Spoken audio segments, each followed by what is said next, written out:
Le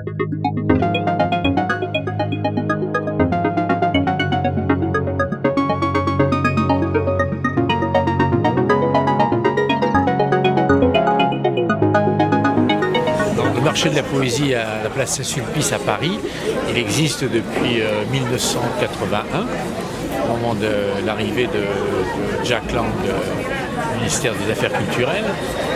Alors c'est un lieu qui est un lieu de retrouvailles, à la fois des maisons d'édition de poésie et puis évidemment des poètes tous les ans, au printemps. Là, exceptionnellement, c'est au mois d'octobre, à l'automne, parce qu'il y a eu la Covid et qu'il y a eu le confinement, donc le marché a été reporté. Voilà, donc c'est une occasion pour les poètes à la fois de se retrouver et pour les éditeurs, surtout de présenter l'ensemble des collections qu'ils ont concernant la poésie. Voilà. Alors, ce qui est intéressant, c'est qu'à travers ce marché, on se rend compte que la poésie, bien qu'elle ne soit que très très peu diffusée sur le plan médiatique, en fait, elle a une vie autonome, indépendante, qui est très très forte. Ici, il y a 400 stands uniquement d'éditeurs de poésie. D'ailleurs, c'est assez stable, la situation est assez stable en France depuis plusieurs années au niveau des revues et des petites maisons d'édition. On est environ autour de 700 revues de poésie en France et de maisons d'édition. Et alors tous les ans il y en a qui disparaissent, mais tous les ans il y en a de nouvelles qui renaissent. Voilà, donc c'est un lieu qui est bien symptomatique, bien révélateur de l'état de la poésie dans sa situation historique de clandestine, si je puis dire. Enfin, en tout cas, qui ne bénéficie pas de l'audience médiatique comme peut l'être la littérature ou l'art, enfin ou la peinture. Et en tant qu'éditeur Alors moi, je ne suis pas éditeur, je dirige des collections de poésie. Je dirige 3 collections de poésie aux éditions L'Harmattan. Une collection qui s'intitule Témoignages poétiques, alors qui regroupe des textes de poètes, mais qui ne sont pas nécessairement des textes poétiques, où la langue n'est pas nécessairement une langue poétique, mais qui sont des textes de témoignages, d'expériences de poètes, d'expériences de voyage, de rencontres, de réflexions aussi, qui peuvent être tant philosophiques que politiques. Et puis une collection qui est la plus ancienne de l'Harmattan, qui s'appelle Poètes des 5 continents, et là qui regroupe l'ensemble, vraiment les 5 continents, c'est-à-dire des poètes de tous les pays du monde, et que nous éditons en général au minimum en bilingue, c'est-à-dire dans la langue d'origine et en français, ou bien quelquefois même il y en a qui sont trilingues, donc on publie aussi sous forme trilingue. Voilà. La poésie, c'est une épreuve. Une épreuve, oui. Oui, c'est intéressant qu'il dise épreuve, c'est une épreuve. Il y a une épreuve poétique, absolument. C'est une épreuve, la poésie. Dans la mesure où c'est quand même l'expérience d'un travail de la langue qui est une véritable épreuve par rapport à la langue commune de circulation, de communication, dite de communication. Donc il y a une véritable épreuve poétique de la langue d'origine pour chaque poète dans sa propre langue. C'est une épreuve, absolument.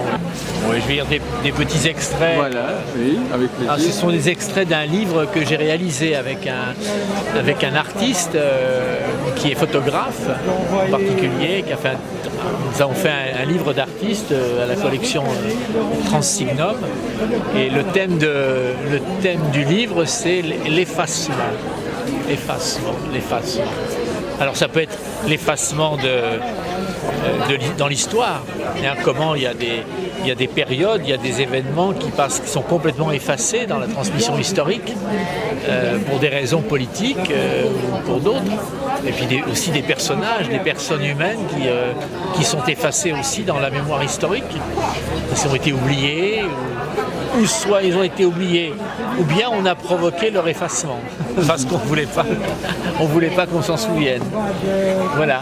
Donc je peux lire quelques petits extraits, 2-3 extraits. Urgence. Urgence de face comme de dos. Urgence face à la pensée dévêtue. Revenu de ce qui reste au-delà de sa parole. Urgence qui sonde l'invisage des faces d'hommes. Urgence qui fend les plis des âges, qui renaît de son effacement. Urgence de l'énigme troublante de la transparence.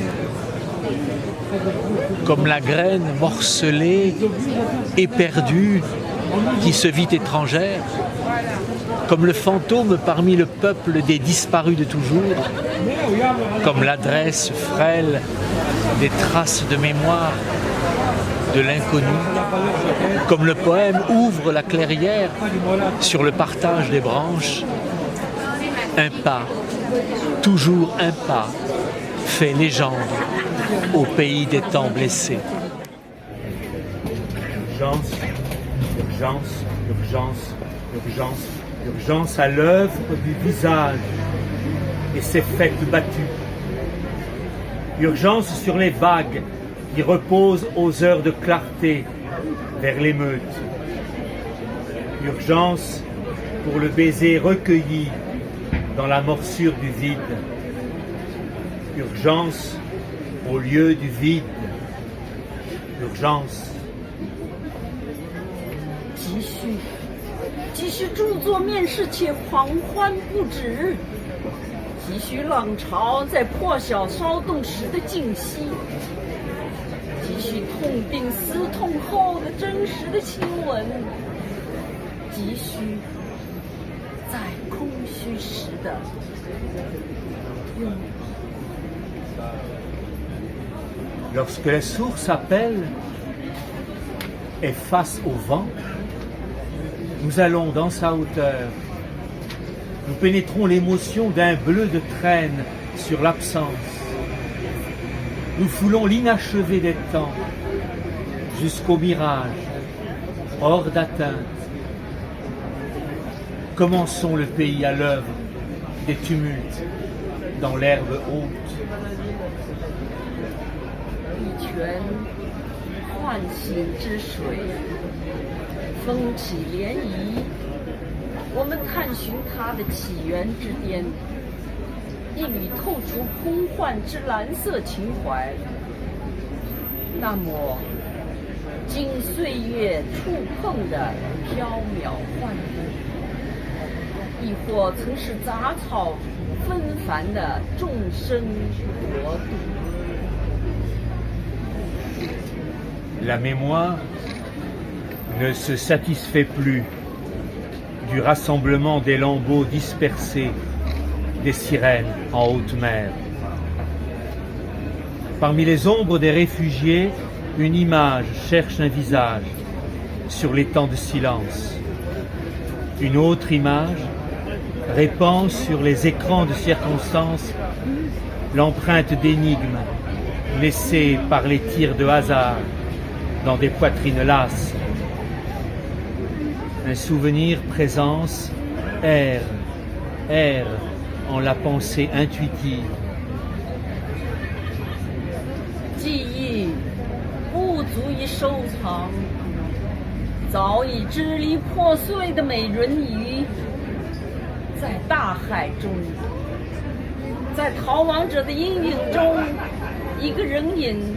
在宁静的池塘中寻找自己的面容，另一个在硬石屏障中显露，隐匿着伤痕，被意外的剑命中。那早已松弛的胸乳，一时即时记忆。 在质感思维中游荡。Urgence, urgence, Urgence et la face ment. Elle trompe les traits de l'ange sous les linceuls de vérité qui entonnent un chant lugubre. Urgence, urgence, ne garde plus les mots, ne garde que leur déviance parmi les rapines. 急迫，急迫，太急迫！